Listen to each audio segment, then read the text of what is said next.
আসসালামু আলাইকুম রনি। ও, ওয়ালাইকুম আসসালাম।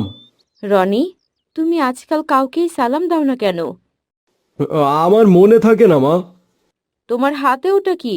কি লুকাচ্ছ দেখি? এটা কিছু না মা। তোমার কোনো কাজে আসবে না। দেখাতে বলছি, দেখাও। দেখি কি জিনিস, দেখি। রনি হাত থেকে জোর করে জিনিসটা হাতে নিয়ে রনির মা দেখে সেটা একটা চুরি করা গাড়ি। এটা কার গাড়ি রনি? এটা তো আমার গাড়ি। এ, কেন মা? তোমার কি মনে নেই? ওই গত সপ্তাহেই তো বাবা কিনে দিয়েছে। মিথ্যে কথা বলো না। তোমার বাবা তোমাকে এই গাড়ি কখনোই কিনে দেয়নি। না মা, এটা আমারই গাড়ি। তুমি হয়তো ভুলে গেছো। চুপ করো, তুমি আবারও চুরি করেছো। ছি রনি, তোমাকে কতবার এর জন্য শাস্তি দিয়েছি, তারপরেও তুমি। আর হবে না মা। যাও, ঘরে যাও। রনি ঘরে চলে যায়। বেশ কিছুক্ষণ ঘরে থেকে বিরক্ত হয়ে সে খেলার মাঠে চলে আসে। আব্দুল্লাহ, এটা কি নিয়ে এসেছিস? এটা আমার নতুন ফোন। সুন্দর না দেখতে? আরে খুব সুন্দর তো। মাশাল্লাহ। আমাকে একটু দে না রে, আমি গেম খেলি। না রনি, আমি দিতে পারবো না। আব্বু মানা করেছে। আরে দে না, কিচ্ছু হবে না। না না, আমি দিতে পারবো না। আমি এখন চলি রে। এই কাল আবার দেখা হবে ইনশাআল্লাহ। আব্দুল্লাহ তার ফোন নিয়ে চলে গেলে রনি রাগে ফুঁসতে থাকে। ও, ওর ফোনটা আমায় দিল না তো। ঠিক আছে ঠিক আছে, আমিও দেখে নেব কিভাবে ও ওর ফোন চালাতে পারে। আজকেই ওর ফোন আমি চুরি করে নেব। রনি আব্দুল্লাহর ফোন চুরি করার জন্য পড়া বুঝিয়ে নেওয়ার ছলে আব্দুল্লাহর বাড়িতে যায়। আসসালামু আলাইকুম আন্টি। ওয়ালাইকুম আসসালাম। কেমন আছো বাবা? আলহামদুলিল্লাহ আন্টি, ভালোই আছি। আব্দুল্লাহ কোথায়? ও তো ঘরেই আছে বাবা। যাও, ঘরে যাও। আচ্ছা আন্টি। কিরে আব্দুল্লাহ, কি করছিস? এই তো একটা গেম খেলছি রে। আমায় গেম খেলতে না দিয়ে এখন নিজে নিজে খেলছিস? খেলাচ্ছি তোকে গেম। কিরে, কিছু বলতে এসেছিস? হ্যাঁ হ্যাঁ হ্যাঁ, আমি একটা অঙ্ক বুঝছি না, আমাকে একটু বুঝিয়ে দিবি? বাহ, তুই আজকাল পড়াশোনাও করছিস? আয় আয়, বুঝিয়ে দিচ্ছি। এই যে এই অঙ্কটা। এটা তো একেবারেই সোজা। এই দেখ, এভাবে করবি। আব্দুল্লাহ রনিকে অঙ্ক বুঝিয়ে দিতে থাকে। এদিকে রনি সুযোগ বুঝে আব্দুল্লাহর ফোন চুরি করে নেয়। বুঝেছিস তো? হ্যাঁ হ্যাঁ হ্যাঁ, বুঝেছি বুঝেছি, আলহামদুলিল্লাহ বুঝেছি। এখন চলি রে, আল্লাহ হাফেজ। রনি দ্রুত সেখান থেকে চলে যায়। রনিকে এগিয়ে দিয়ে আব্দুল্লাহ ঘরে এসে দেখে তার ফোন উধাও। মা, মা, আমার ফোনটা কোথাও দেখেছো? না তো, তোর কাছেই তো ছিল ফোন। হ্যাঁ ছিল তো, কিন্তু এখন আর খুঁজে পাচ্ছি না। একটু আগেই তো গেম খেললাম। ভালো করে ঘরে খুঁজে দেখ। ঠিক আছে, দেখছি। পুরো ঘর তন্ন তন্ন করে খুঁজেও কোথাও ফোন না পেলে আব্দুল্লাহ রনিকে সন্দেহ করে। মা, আমার মনে হচ্ছে রনি চুরি করেছে। রনি এই কাজ কেন করতে যাবে বাবা? কারণ ওর নজর ছিল এই ফোনের উপর। মা, চলো, এক্ষুনি চলো, ওর পিছু নিতে হবে। ঠিক আছে, চল দেখি।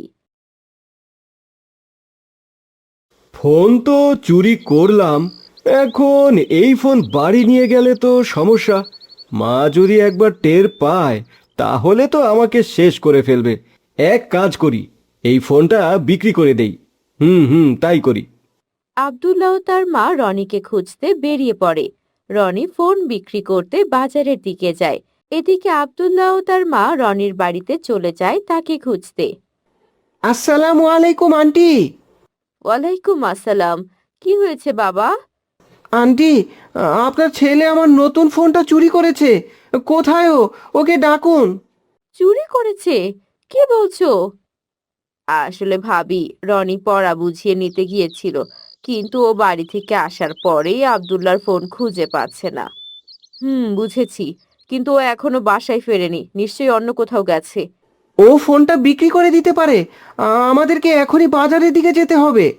ঠিক আছে চলো, আমিও যাব তোমার সাথে।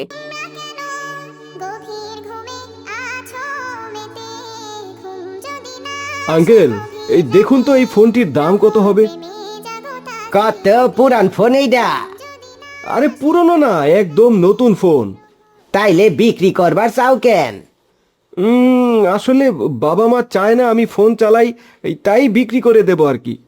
ও, এই ফোনের দাম দিবার পারি 7,000। এখন কও বেচবা? 7,000? হ্যাঁ হ্যাঁ হ্যাঁ, বিক্রি করব। ঠিক আছে, খাড়াও আগে ফোনটা খুলি। হুম হুম, সব ঠিক আছে, দেখে নিন। পাসওয়ার্ড কি কও তো? হ্যাঁ, পাসওয়ার্ড, পাসওয়ার্ড তো আরে বুঝছি, পাসওয়ার্ড জানো না? চোরাই মাল বেচতে আইছো তাই না? খাড়াও, তোমারে আজকা জেলে দিমু। না আঙ্কেল, আমায় ছেড়ে দিন, আমায় ছেড়ে দিন। দোকানদার রনিকে ধরে ফেলে। এদিকে সেই রাস্তা দিয়ে আব্দুল্লাহর মা ও রনির মা আসছিল। হঠাৎ তারা রনিকে দেখতে পায়।